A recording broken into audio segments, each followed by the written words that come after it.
a distribuição dos legislativos bicamerais entre as democracias do mundo, as características dos países que adotam esse sistema em comparação com os países unicamerais. O sociólogo Caetano Ernesto Pereira falará a seguir das razões que justificam a existência de duas câmaras no poder legislativo das democracias contemporâneas.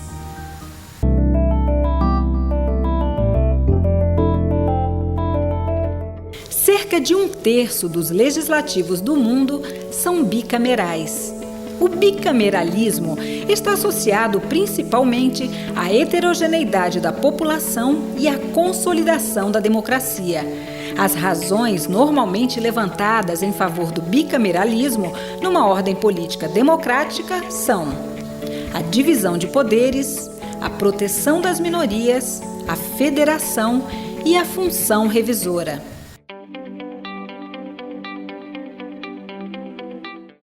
Para ter um panorama do bicameralismo no mundo, é bom começar pelos números absolutos.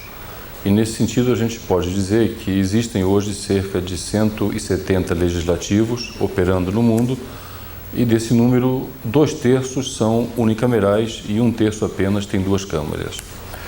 Mas o mais interessante é perceber quais as características dos países que adotam uma alternativa ou outra. E aí, observando isso, verificamos algumas coisas bastante interessantes. O unicameralismo está associado a algumas características.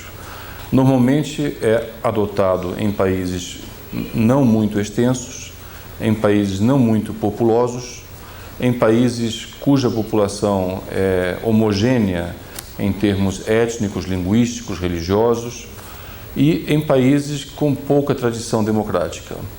Em contrapartida, o bicameralismo é mais comum em países extensos, em países populosos, em países com populações heterogêneas e em países com uma mais sólida tradição democrática.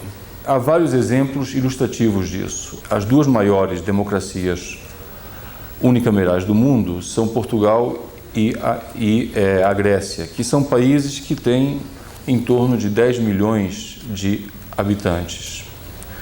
Se formos pegar dois países extensos e populosos, Índia e China, Índia é uma democracia bicameral, onde as diferenças da sua população se fazem presentes no seu Senado, e a China é o maior país unicameral do mundo, sem ser propriamente um país de uma sólida e longa tradição democrática.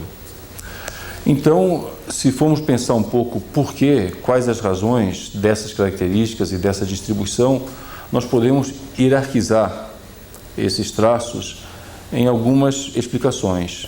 E, hierarquizando, podemos dizer que os dois principais fatores que explicam essa distribuição são a heterogeneidade da população e a democracia.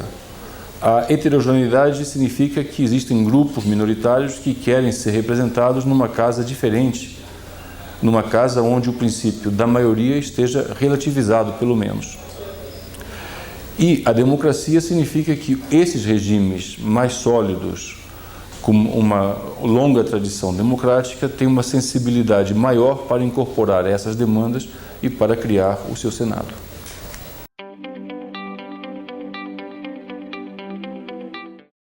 Existem várias razões que são usadas normalmente para justificar a opção por um legislativo bicameral. Existe uma razão histórica que hoje em dia não é mais usada porque não é compatível com uma ordem democrática, que é a razão que podemos chamar estamental. Por essa razão, uma segunda Câmara seria necessária para fazer a representação de classes ou grupos particulares, especiais.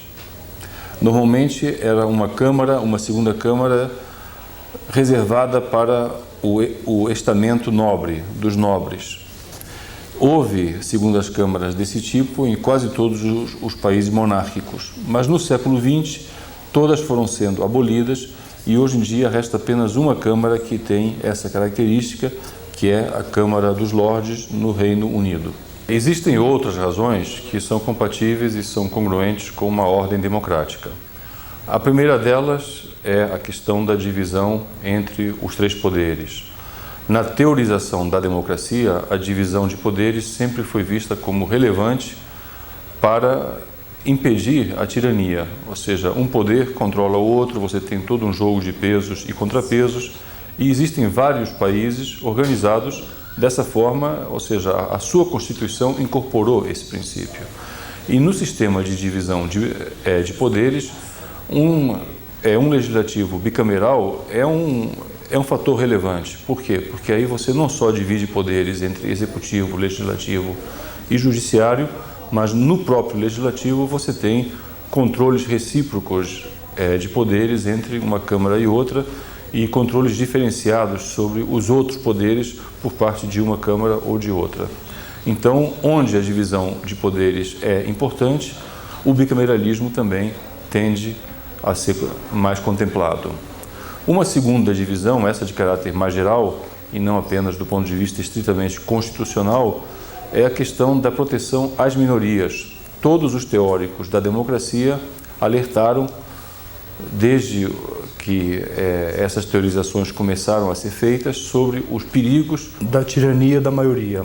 Uma forma de conjurar, de prevenir esses perigos, é justamente você ter uma casa que não represente exclusivamente a maioria, mas onde as minorias possam ter algum poder de veto. E essa casa normalmente é o Senado. Uma terceira grande razão para abonar o bicameralismo, além dessas duas, é a questão da federação. Países muito grandes tendem a se organizar de forma federativa. E na federação não é só o povo que tem que estar representado, mas as unidades da federação tendem a demandar uma casa própria para elas. Então, as federações constituem uma segunda Câmara para representar as suas unidades. E a quarta razão, compatível com a ordem democrática, é a função revisora. Ou seja, sociedades complexas, como as que existem hoje, demandam uma função revisora do legislativo e, normalmente, há uma divisão de trabalho entre duas casas. Uma casa exerce a função revisora da outra, e essa é também uma das razões aduzidas para legitimar, justificar o bicameralismo.